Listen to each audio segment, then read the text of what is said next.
Hello guys, welcome back to surgeon Mitra. दोस्तों, जो हमारी ये वाली सीरीज़ है, इसमें मैं क्या करूँगा कि जो ट्रेन से रिलेटेड प्रॉब्लम होती हैं, कॉम्पिटिटिव एग्जाम में पूछ जाती हैं, उनको कवर करेंगे। चार पांच टाइप के जो भी क्वेश्चन बन के आ सकते हैं, उनके मतलब चार पांच वीडियो होंगे।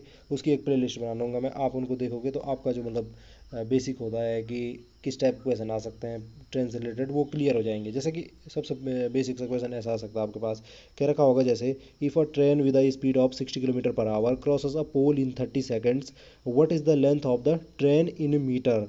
सो सीधे ये है कि हमारे पास ये कह रहा है कि एक पोल है। ऐसा भी हो सकता है कि कोई आदमी कह रखा होगा या कोई भी वस्तु कह रखी होगी, और कह रखा होगा कि ट्रेन इसके बगल से ऐसे गुजर गई है हमारी ट्रेन। तो जैसे उसकी ट्रेन की स्पीड दे रखी है, कितनी दे रखी है, 60 किलोमीटर पर आवर दे रखी है इस ट्रेन की स्पीड। और कह रहा है कि इसने कितना टाइम लिया है इस पोल को क्रॉस करने में, तो 30 सेकेंड लिया है। ये दो चीज़ें हमें पता है। तो कह रहा है कि जो ट्रेन की लेंथ होगी वो कितनी होगी। ठीक है। तो जब भी ऐसा सवाल होगा, ऑब्जेक्ट जो होगा जिसको कि उसने क्रॉस किया है, जिसको उसने क्रॉस किया है, वो मतलब डायमेंशनलेस, ट्रेन की लेंथ के कंपैरिजन में। अगर ट्रेन की लेंथ के कंपैरिजन में यहाँ पे कोई आदमी खड़ा होगा, ट्रेन कितनी लंबी होती है, आदमी की लंबाई उसके हिसाब से कुछ भी नहीं है। या पोल कितना लंबा होता है, बहुत छोटा सा होता है, तो वो कुछ भी नहीं है। तो वहाँ पे क्या हो जाएगा, वहाँ पे सीधे सीधे हम क्या करते हैं,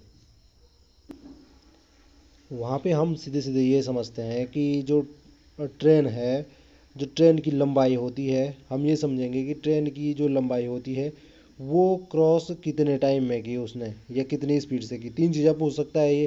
टाइम पूछ सकता है, आपकी वेलोसिटी पूछ सकता है आपकी, और लेंथ पूछ सकता है, जैसे कि यहाँ पे लेंथ पूछ रखी है। तो कोई भी दो चीज़ें आपको गिवन होंगी और इनमें से एक चीज़ पूछ रखी होगी। तो जब भी ये ऐसा केस होगा, वहाँ पे हम क्या करेंगे, जो ट्रेन की लेंथ है उसको क्या मान लेंगे, डिस्टेंस मान लेंगे। ट्रेन की जो लंबाई होगी उसको डिस्टेंस मान लेंगे। जितना टाइम उसको क्रॉस करने में ले रहा है वो हमारा टाइम हो जाएगा।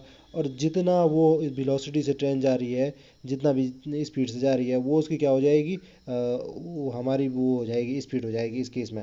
बाकी आप जानते हो कि बेसिक सा फॉर्मूला जो होता है कि डिस्टेंस बराबर क्या होता है आपका, वो होता है आपका स्पीड गुणा के क्या होता है, टाइम होता है। तो यहाँ से अगर आपको स्पीड भी निकालनी है तो डिस्टेंस बाई टाइम हो जाएगा। अगर टाइम निकालना है तो क्या हो जाएगा, डिस्टेंस बाई स्पीड हो जाएगा। है ना। तो ये बेसिक सा लॉजिक है यहाँ पे। जब भी नेग्लेजिबल लेंथ का जो होता है कोई ऑब्जेक्ट, उसको क्रॉस करता है, तो उसकी लेंथ को हम क्या मान देते हैं, नेग्लेजिबल मान देते हैं। जो भी हमारी ट्रेन की लेंथ होती है वही हमारी डिस्टेंस हो जाती है। जो टाइम होता है वो हमारा टाइम हो जाता है, और जो स्पीड उसकी होगी वो स्पीड हो जाती है। अगर यहाँ पे ऐसा कोई ऑब्जेक्ट हो जिसकी कुछ लंबाई हो, जैसे कि यहाँ पे प्लेटफॉर्म, ऐसा केस आ सकता है कि एक प्लेटफॉर्म है 10 मीटर लंबा या ऐसे, तो फिर क्या हो जाता है, फिर इसकी जो डिस्टेंस होती है वो भी कंसिडर की जाती है।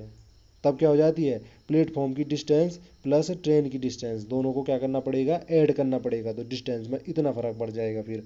नहीं तो क्या होगा, डिस्टेंस सीधे सीधे ट्रेन की डिस्टेंस होती है। अब देखो इस क्वेश्चन को। इस क्वेश्चन में कह रखा है कि ट्रेन की लेंथ फाइंड करो जी, यानी कि हमें डिस्टेंस फाइंड करनी है। ट्रेन की लेंथ यहाँ पे क्या हो जाएगी, डिस्टेंस हो जाएगा अगर वो पोल को क्रॉस कर रहा है। ठीक है जी। डिस्टेंस मीटर में फाइंड करनी है, तो ठीक है। डिस्टेंस डी बराबर क्या हो जाएगा, वी। स्पीड क्या है, इसकी स्पीड दे रखी है 60 किलोमीटर पर आवर। तो किलोमीटर पर आवर में है यहाँ पे देखो। तो इसको हमें क्या करना है जी, इसको हमें बनाना है मीटर पर सेकेंड। मीटर पर सेकेंड में बदलना है ना। तो तभी तो मीटर में मिलेगी लेंथ। तो मीटर में बदलने के लिए ऊपर कर दो 1000 मीटर का मल्टीप्लाई, नीचे कर दो 3600 सेकेंड का मल्टीप्लाई। तो ये कितना आता है, 5/18। तो हो गया हमारा कितना, 5/18 ये मीटर पर सेकेंड में चेंज करने के लिए। और plus plus sorry into time, time कितना दे रहा है, 30 सेकेंड दे रहा है, तो इंटू 30 हो गया। इसको सॉल्व करोगे आप तो कितना आ जाएगा जी, ये हो जाएगा आपका 6×3 = 18, 6×2 = 60, और 3×2 = 30। तो ये कितना हो गया, 10×2 = 100, 100×5 = 500। 500 क्या हो जाएगी, मीटर। तो ट्रेन की लेंथ कितनी आ गई, 500 मीटर आ गई। जो ये डिस्टेंस आई है यही हमारी क्या हो जाएगी, ट्रेन की लेंथ हो जाएगी। और कितनी आई है, वो 500 मीटर आई है। तो बेसिक सा जो इक्वेशन है वो इस प्रकार का हो सकता है। हाँ, यहाँ पे देखो स्पीड का, जैसे ये तो मैंने बता दिया कि चेंज कैसे होता है।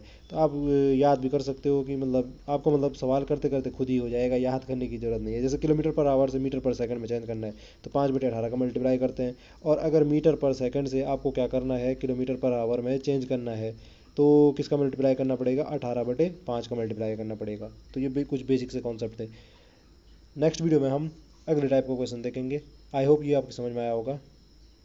आज के लिए इतना ही, आपसे विदा लेते हैं। Bye bye and take care.